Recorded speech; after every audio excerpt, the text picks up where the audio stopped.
Rem, you were born in London, Lee to be precise, not particularly the sort of area that you would maybe support Tottenham Hotspur, but you Yeah, did grow up following the Spurs. Why?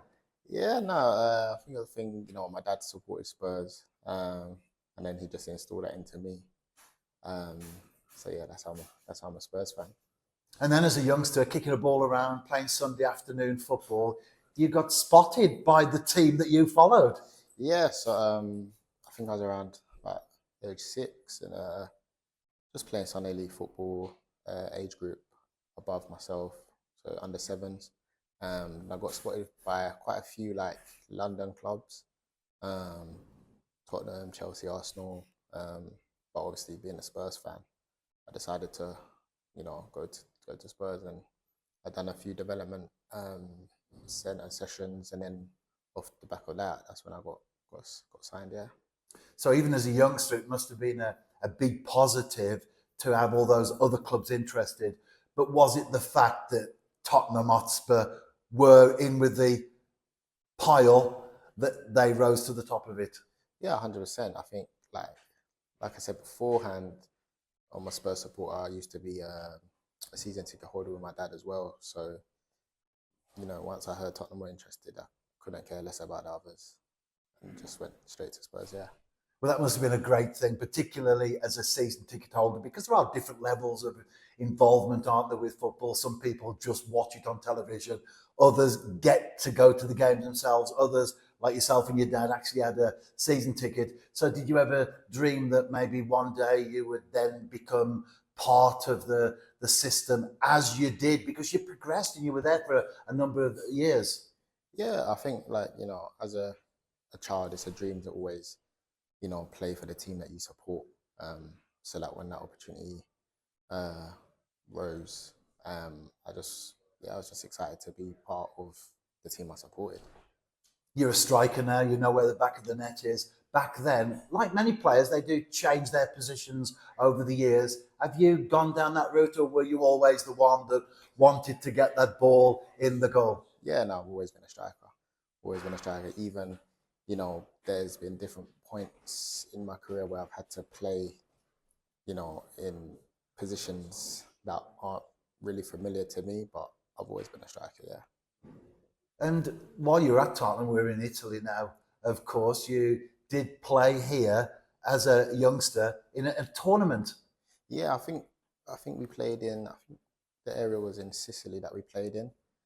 Played against loads of different uh, academies from all over um, Europe. But yeah, I remember we played against Inter Milan before, and yeah, they were. It was a challenge, let's to say the least. It was you know, quite big and physically stronger than us, and yeah, they just wiped the floor with us. But it's an experience that sticks with you because it kind of builds your character at that young age as well. Like Tottenham was quite technically good and better than most teams, but we came up against a different challenge in Inter Milan, who were like men that seemed at the time. So yeah, we found it hard, but it's an experience that sticks with you. And sadly, even for Tottenham Hotspur supporters, all good things must come to an end. You moved across London and to Shepherd's Bush in particular, Queen's Park Rangers. Yeah, yeah, I was like Queens Park Rangers. A coach that I had at the time at Tottenham for a few years, he moved across to Queens Park Rangers, Chris Ramsey, that I had a good relationship with, and he brought me across to QPR. Um, and yeah, I think I was there for about maybe 4 seasons, 4.5 seasons. The first, I say the first 2 seasons were probably my best out of my time there. Obviously, breaking into the first team, playing quite a few games as well under Ian Holloway. Um, and yeah, then the last 2 seasons was a bit more challenging. Lots of loans. I didn't really get to settle anywhere.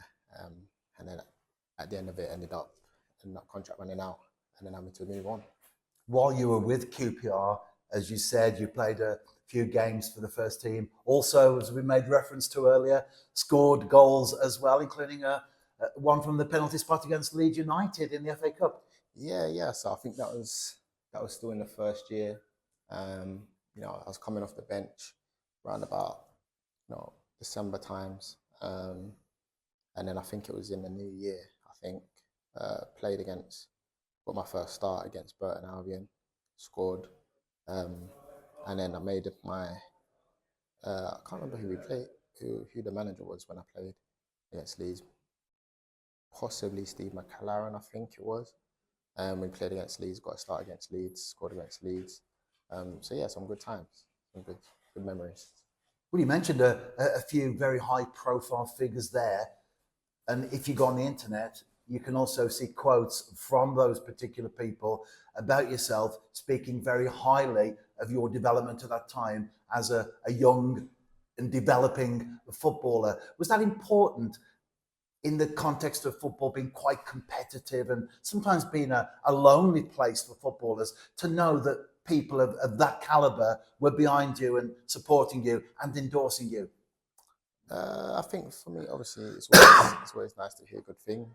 But for myself personally, I just try and stay level-headed. I go by the saying of never too high and never too low. Um, because I feel like there's always, even if you're doing well, there's someone out there that's, potentially doing better than you. And also never being too low, because again, there could be somebody potentially who's worse off than you. So it's just trying to keep that balance of staying level-headed and continuing to do what you need to do. And again, in the context of your ongoing development as a young footballer at that time, you went out on loan to a number of clubs, including Warsaw and Bradford City. Was that a big plus, do you feel, in terms of your ongoing push to really break through and to make it at QPR where you were at that time? Yeah, I think, some of the loans were more of a challenge and more of an experience than others. I think some were of a decision, a mutual decision between, keeper at the time and myself on where I wanted to play my football. And a few were just ended up just being sent there. Um, but, looking back now, I just look at each loan as an experience, really. Like I said, some loans were better than others, for loads of different reasons. But I always try and take bits from each loan and yeah, just take it on my journey. And then when you did leave QPR, as you've already referred to just now, you then signed for Salford City. That was quite a short time, though, there. Yeah, it was a short deal there, under a manager I previously worked under when I went on loan. But yeah, I just feel like when I went there, just couldn't really settle, to be honest. It was quite late on into the season, even though it was quite early in the season, if that makes sense. But yeah, I just felt like I didn't settle, and then I ended up moving again in January.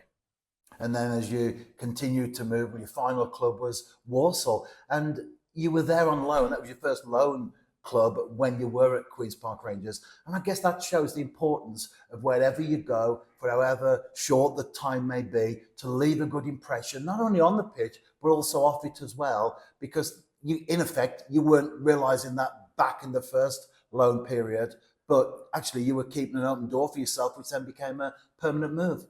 Yeah, 100%. I think, wherever you go, whatever industry you're in, I feel like you're always gonna have challenges, positive ones or negative ones, but it's about how you conduct yourself and leave it, like you said, leave an impression on people. Um, so I felt going to Warsaw at the time, I felt, it would have been a good fit. I've obviously been there before, so it was kind of easy to settle in the area. Still a few staff members or like backroom staff members that were there from when I was there. Familiar faces that I played with at other clubs as well. Familiar face and the assistant manager as well. So yeah, at the time it felt like a good fit, but unfortunately, it wasn't to be, to say the least. Yeah. Well, you signed for the New Saints recently. How did the transfer, how did the circumstances behind that take place? It was just kind of just out of the blue, really and truly. The gaffer got in contact with the gaffer, and I think as well, like the fact how much the gaffer wanted me, kind of persuaded me even more so that this is where I want to be playing my football. You're always, they say, like, you're always, you want to go somewhere where you're wanted, and I think that was a big thing for me. The gaffer really wanted me to come, and that shows a good impression on to me that if he wants me, then yeah, I should be able to go and play and hopefully give back, repay him the faith he's put into me. And you have been here for a number of weeks now. You've been coming off the bench, and this initially important to get the match minutes and the fitness back to where you would like it to be. Yeah, 100%. I mean, like, every player will tell you they want to be playing from the start in every game, but obviously in my situation, I realized that wasn't possible as soon as I came to the club. Um, you know, not really having a pre-season and not having many minutes under my belt from when I got injured last year. So yeah, the gaffer's been great with that, building back my minutes, and then thankfully I was able to get a start last week, and I think I done well. Yeah. Well, you did well. You got your name on the score sheet, scored your first goal for the new centre. It was a great pass through from Danny Redmond, but nevertheless a perfect execution through the legs of the keeper into the back of the net. Is that an indication of what we can expect from you for the rest of the season and beyond? Yeah, I think that's just like a little snippet of what I can do. I was disappointed personally to come away with just one goal. I feel like I should have left with at least three, but that will come. I feel like, having not played as much in recent times, there was still a bit of rustiness there. But with more minutes and more training sessions, then everybody will see the sharpness that I know I'm capable of showing.